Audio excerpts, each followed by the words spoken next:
All right, shalom, shalom. First and foremost, call halal yamla Yahweh Bahasham Yahweh Shai Bahasham Rachakwadash. Double honors to the apostles and elders of Great Millstone who rule well, are in these scriptures and taught us this a month. Peace, love, and salutations to the men and the brethren pushing His word in sincerity and in truth. Okay, breaking the scriptures down the correct way according to the doctrine of Yahweh Yahweh Shai. All right. First and foremost, I want to start reading in Second Esdras, the 9th chapter. Basically the topic being to measure the times diligently, watch for prophecies. Okay, apply these scriptures so that the Lord can work with you in these times that we're coming in. All right, applying these scriptures so that we don't get caught up in the death, in the destruction, in the plagues, the pestilence, the woes that the Lord is going to send upon this place and upon His people. Okay, we have to watch out for prophecies. Watch what's going on in the world. Watch the inhabitants of the land. What's going on in these other countries, man? What's going on with these other heathen nations? What's going on with the economy? What Esau doing, man? Okay, we have to watch what the Lord is doing. The Lord is works within the earth right now, man.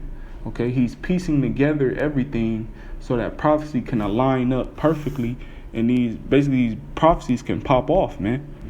But we have to watch for these prophecies so that we know what time we living in. We have to watch for these prophecies so we can warn our people, man. We have to watch for these prophecies. All right, first and foremost, of course, yes, to warn the people and to preach this word, but also to apply the scriptures, man. All right, we have to watch for these prophecies because that's our job. We're prophets. So this is Second Esdras, chapter 9, verse 1. He answered me then and said, measure thou the time diligently in itself, and when thou seest part of the signs past, which I have told thee before, then shalt thou understand that it is the very same time wherein the highest will begin to visit the world which He made. And measuring the time measuring the time diligently means to watch watch out for the prophecies, man. The different signs that the Lord gives us, the uproars of the people, all right, the rumors of wars, okay, the money failing, these different stimulus checks being sent out. What's going on with this Mac? What's going on with the digital currency? We have to watch out for all of these things so we could warn the people, man. So we could prophesy, equate it with the scriptures, so we could tell our people what time they're living in, because that's our job. We're prophets, all right. And first and foremost, so we know what time we're living in, so we don't be dismayed when these prophecies come, all right. So that we could be well aware, we could be prepared. So when the prophecies do come, we know what to do, man. We'll know how to move, what spirit to be in, and the Lord will, basically guide us and show us what to do. This is Luke.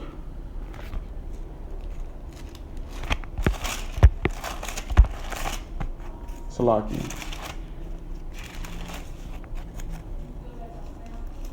Luke chapter 21. Verse 36, watch ye therefore. Watch for what? Watch for prophecies. Okay, watch ye therefore and pray always, that ye may be accounted worthy to escape all these things that shall come to pass, and to stand before the Son of Man. All right, and these are Yahweh Shai words.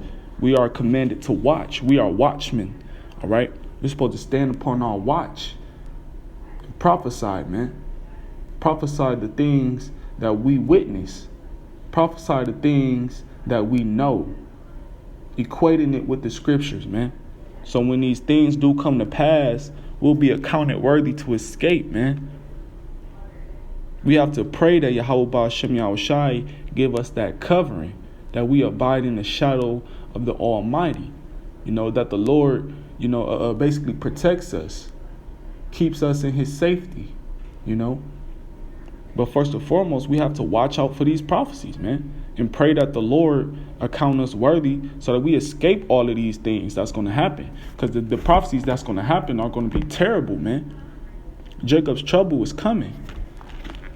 This is what we're warning our people about, the death and destruction that's going to happen before, the Lord comes back to add more death and destruction. And before the kingdom comes, there's going to be a downfall of another kingdom, which is this place, man, that we're living in today. The earth is going to be changed. All right. This is Jeremiah.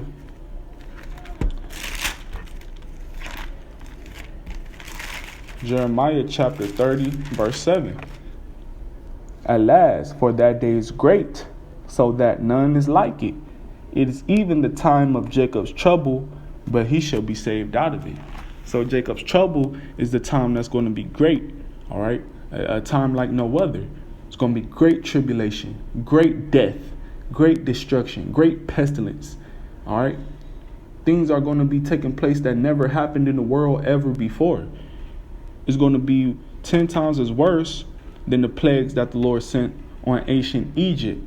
It's going to be worse than the besiege of Jerusalem from, I believe, 66 AD to 70 AD. All right. It's going to be worse than that. It's going to be worse than, the ancient Babylon captivity. This is going to be the most terrible, gruesome judgment of all judgments that the Lord has sent upon earth. So we have to be well aware. We have to be circumspect, all right, so that we can maneuver around these things, so the Lord can protect us, man. We have to make righteous and wise decisions while still warning our people, okay? All right, now back in 2nd Esdras chapter 9, verse 2. It says, then shalt thou understand that it is the very same time wherein the highest will begin to visit the world which he made. Right. And we also have to measure these times, or measure the times and equate it with the scriptures, so that we know or we'll be ready for Yahweh's return. We don't want to be dismayed. We don't want to be ashamed when Yahweh come back. We want to be that faithful servant when Yahweh come back. We want to be standing on our watch when Yahweh come back. So we can stand before the Son of Man, as it says in Luke the 21st chapter. All right. So we could be able to receive salvation. So we won't be, basically casualties of war. Verse 3. Therefore, when there shall be earthquakes and uproars of the people in the world, and there's earthquakes happening all over the world right now, all right, at high points of altitudes. They don't get put in the media. They don't get publicity, because that's the way Esau is, man. Esau, he's a devil. He hides things from you. All right, there's uproars of the people in every country, man. All right, there's uproars of the people due to what? Due to a corrupt government. The different laws that Esau passed that's unfair to the people. All right, due to the violence that's going on with, the authorities and minorities, man. Due to the unrighteous decrees that this devil keeps issuing out. Due to the oppression of the people, man. There's uproars of the people. People are going out protesting. People are going out rioting. People are going out polluting and looting, man. People are basically tired of living this oppressive life, man. All right. So when we see things like that, we know that Jacob's trouble is, we're at the brink. Jacob's trouble is right around the corner, man. All right. It says, verse 4, then shalt thou well understand that the Most High spake of those things from the days that were before thee, even from the beginning. So when we see these things, we instantly remember scriptures. Oh, the Lord said this will happen. We think of Matthew, the 24th chapter. We think of 2nd Esdras, the 15th and 16th chapter, man. We think about all of these prophetic books, that was written by our forefathers, okay, and we measure the times that we're living in with the scriptures, and we go out there, preach, tell our people what's going on in the world and what these things are leading to, and what's going to happen in the near future, man. We tell our people to come back to Yahweh Hashem Yahushai so you don't get caught up in that calamity. You know, we tell our people, the Israelite nation, you so-called Negroes, Latinos, Native Americans, the rest of you tribes out there, who you are, who your true power is, who to trust, who not to trust, who your enemy is. All right, follow these law, statute, commandments. What's wicked, what's righteous.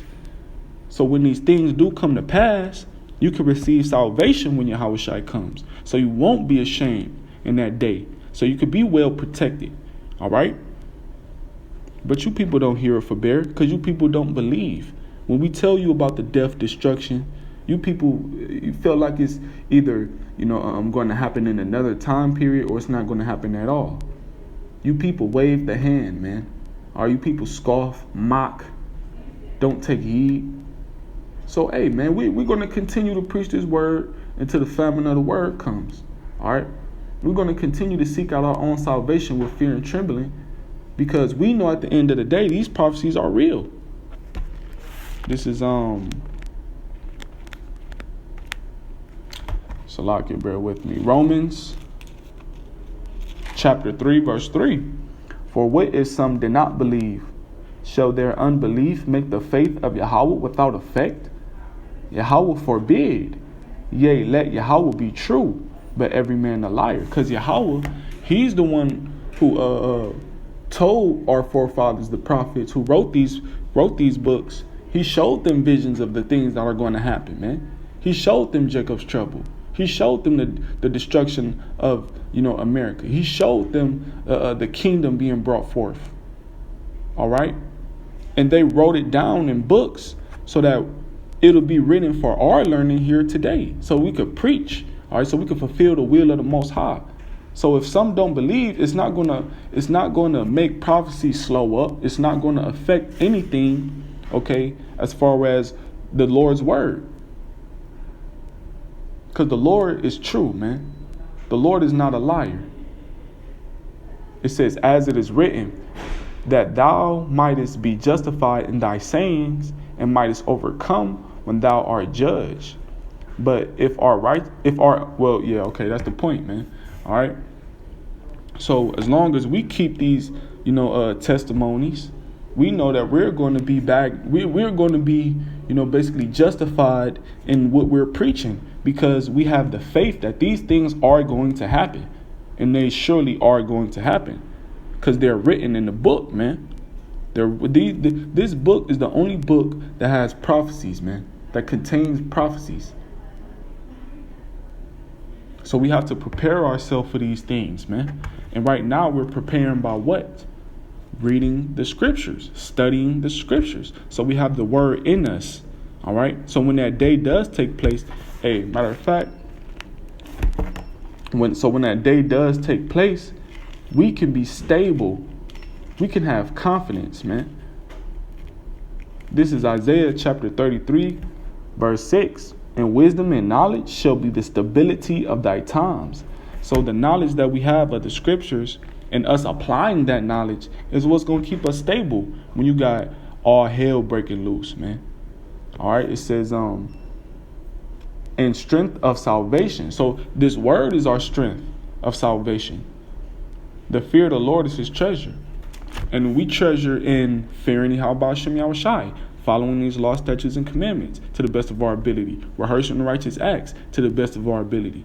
These are the things we're doing to prove ourselves to the Lord. So when that day does come, we could be well taken care of, opposed to being caught up, being put to death by the sword, or by Esau Edom, by martial law, by the beast of the field, okay, by the pestilence that roameth about the whole earth, okay, by the calamities that's going to happen, by the different, natural disasters that the Lord is going to send.